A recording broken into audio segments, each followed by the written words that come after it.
We have just had a look at how we came up with the quadratic formula. What we're going to do now is actually use the quadratic formula and just compare it to some of the other strategies. So we're going to start off with a really simple question here. Let me get a pen. Let's start off, if we had, and we wanted to solve this equation, x squared minus 4x minus 12 equals 0. So if you think about your priorities, you say, okay, is this factorisable? This is your number one. So we have a think about it for a sec. Can I find two numbers multiplied to give negative 12 and to give negative 4? Okay, well, I should be able to. It looks like this is 6 and 2.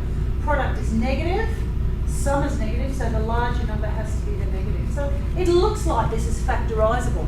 So let's actually just get the solution so we know whether we're doing the rest right. So we know that's x minus 6 times x plus 2 equals 0.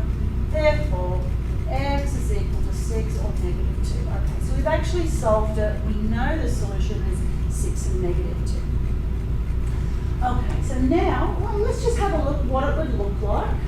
So let's see if we've used factoring.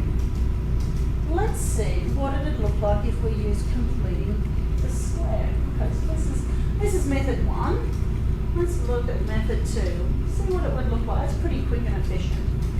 But what would it look like if we went to completing the square? Okay, so let's do it again. X squared minus 4x minus 12 equals 0. We have a look at that b. That's a nice even number. It makes life very easy, doesn't it? Alright, so I'm going to set this up. X squared minus 4x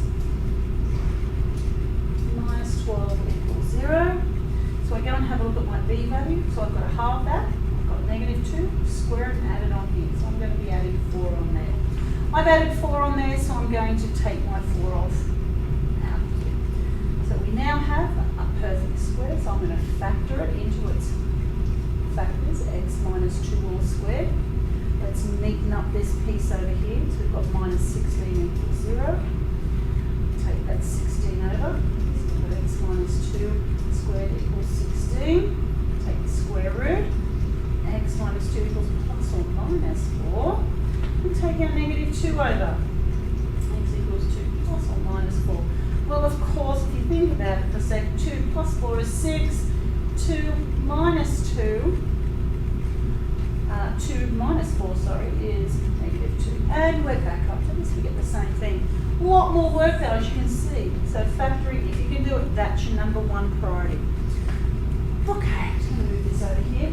Let's have a look at what the quadratic formula would look like if we were to do this. Not that you would choose that here, but let's just try it. So we do have x squared minus 4x minus 12 equals 0. To use the quadratic formula, we need to have it in standard form. ax squared plus bx plus c equals 0. We have.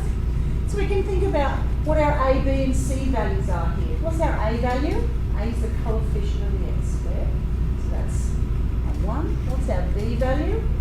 B value in this case is negative 4. C value, the constant term, c is negative 12. Okay, so now it comes down to substituting. So let's do that. I'm going to write my formula down first. So I've got x equals the solution, the x value equals minus b plus or minus square root of b squared minus 4ac all over 2a. Now it really is just about substituting and evaluating. I'm just going to show you some tricks on the calculator for the evaluating. So let's put them in. Minus b, so I've got minus negative 4, so I've got 4 plus or minus, let's open this up, b squared, so we've got negative 4 squared minus 4 times 1 times negative 12 all over 2a, 2 times 1, 2. So I've done my substitution. The next thing we really want to see are the solutions, the two solutions. So I can actually do this by hand, so let's just do this. Then we'll look at what it looks like in the calculator. 4 plus or minus 16 minus 4 times minus 12 plus 48. So we've got 16 plus 48, which is, got my hand for 2.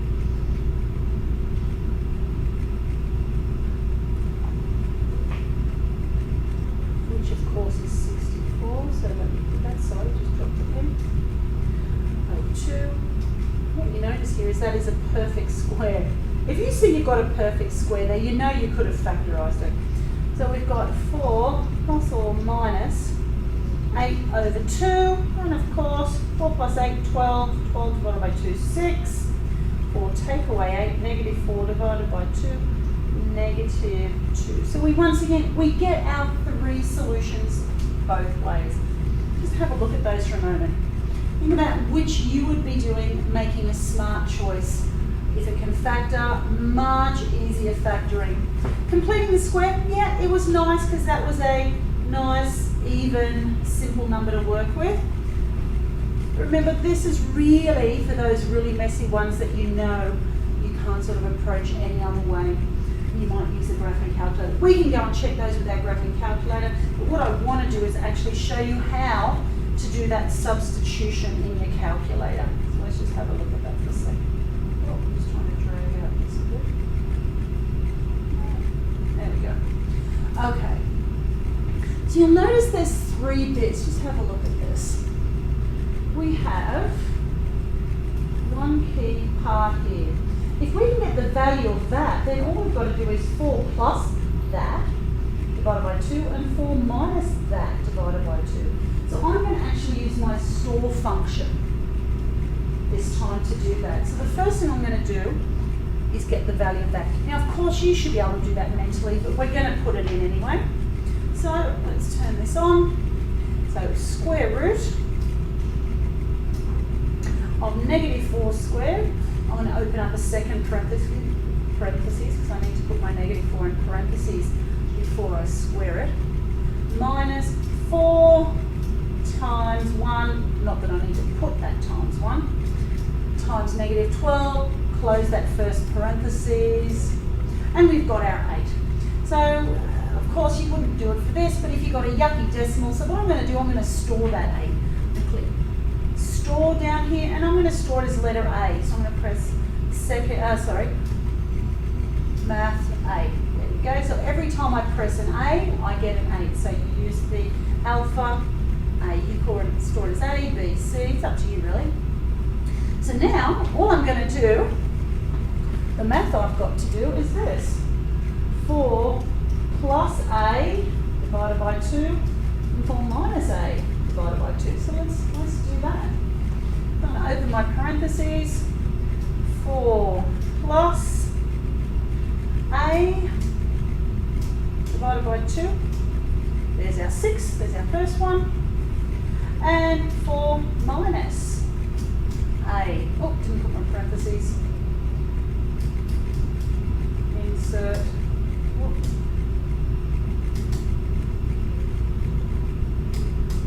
Insert a parentheses there. 4 minus A divided by 2. And there is our negative 2. So you've just done that one problem 3 different ways. Realise definitely factoring is the way to go. But you've seen what it looks like to use the quadratic formula and a little bit of play with the graphing calculator about how to use the store key. Okay, it's your turn, guys, to do some. Have fun.